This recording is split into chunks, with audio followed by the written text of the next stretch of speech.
Сәлем достар, Дари Кук каналына хош келдіңіздер. Бүгін мен сіздермен осындай керемет жұп-жұмсақ булочканың рецептісімен бөліскім келіп отыр. Бұл видеода мен бірнеше тию жолдарын да көрсететін боламын. Керекті ингредиенттерді осы видеоның астынан таба аласыздар. Міндетті түрде осы рецептпен дайындап көріңіздер. Кеттік, онда бірге дайындайық. Алдымен ыдысқа 2 жұмыртқаны жарып аламын. Оның үстіне жарты қасық тұз және қантты салып, әдемелеп қант ерігенше араластырып аламын.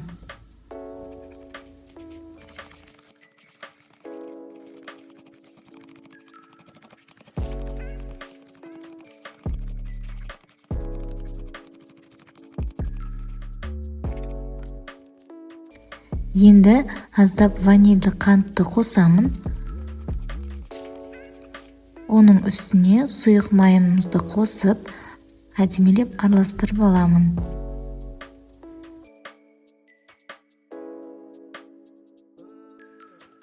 Енді осыған жылы сүт пен суды қосамын. Міндетті түрде жылы болу керек, ыстық емес.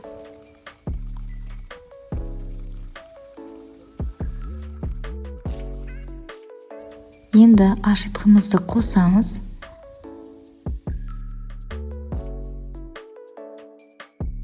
Үстінен осылай аздап ұн қосып отырып, біз жұмсақ қолға кішкене жабысатын қамыр илеуіміз керек. Басында мен осындай лопатка немесе шанышқының көмегімен араластырып отырамын. Одан кейін қолымызбен илейтін боламыз. Ұнды байқап салу керек, көп ұн салып жібермеңіздер, өйткені қамырымыз қатты болып қалмау керек. Ол сондай жұмсақ әрі қолға жабысқыш болады, сондай консистенцияда болу керек.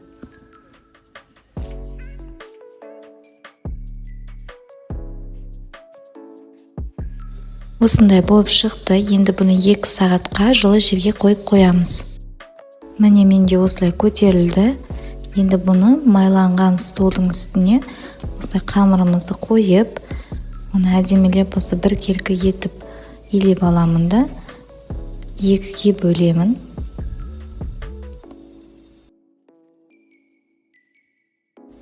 Енді осы қамырдың жартысынан мен кішігірім бөлшектер бөліп аламын.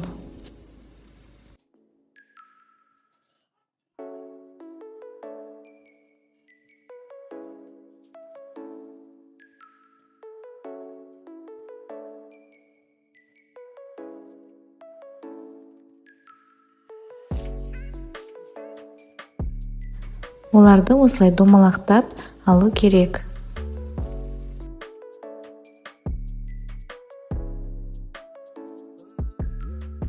Начинкасына мен қант пен корицаны араластырып саламын.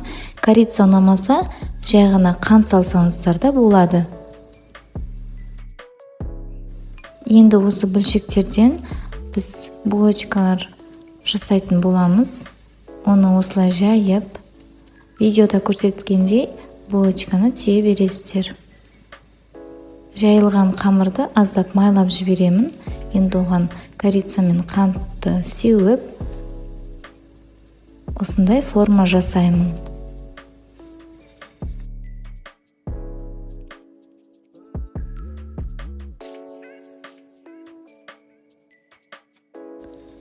Бұл бізде жүрекше формасы болып шықты.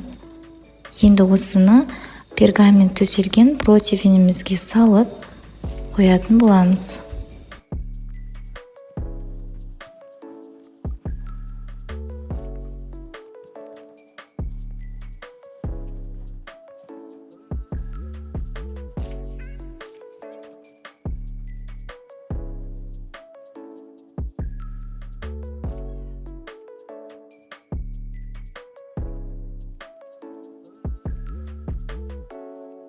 Ал келесі булочкамыздың түрі ол бізде көбелек секілді.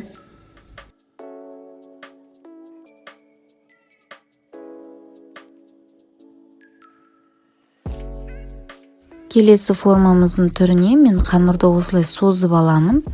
Оны енді осылай екі жағынан керісінше қылып бұрасаңыздар, ол ортадан өзі жиналып қалатын болады.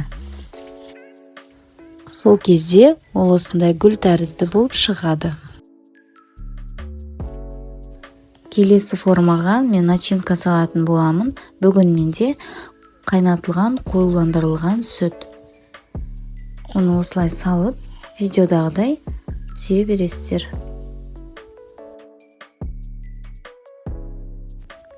Әрине, басқа да кез келген өзіңізге ұнаған начинка салсаңыздар да болады.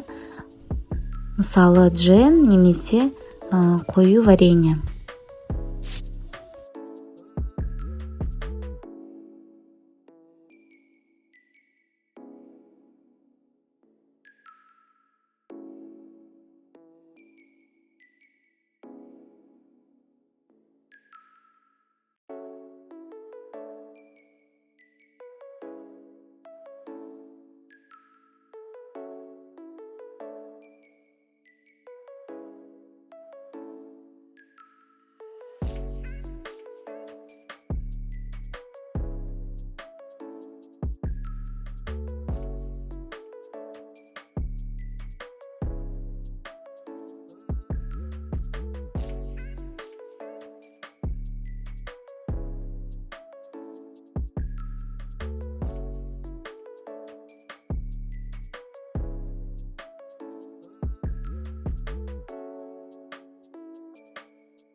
Міне бүгін мен осындай түрлерін жасадым.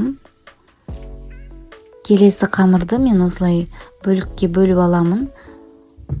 Енді осыны әдемілеп жайып, келесі булочкаларымызды жасайтын боламыз. Бұл тәсіл өте оңай, әрі тез жасалады. Мысалы, уақытыңыз аз немесе асығыс болсаңыз, осыны жасасаңыздар тез жасалады. Бір дегенде бірнеше булочканы түйіп тастайсыздар.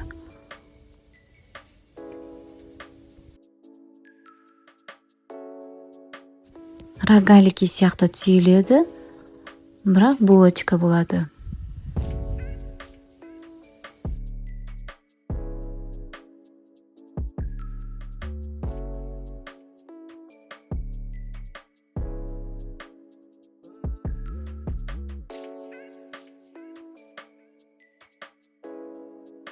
Енді түйіп болған булочкаларымызды жарты сағатқа жылы жерге қойып қоямыз. Олар осылай әдемі болып көтерілу керек. Енді оны жұмыртқамен осылай жағып шығамын.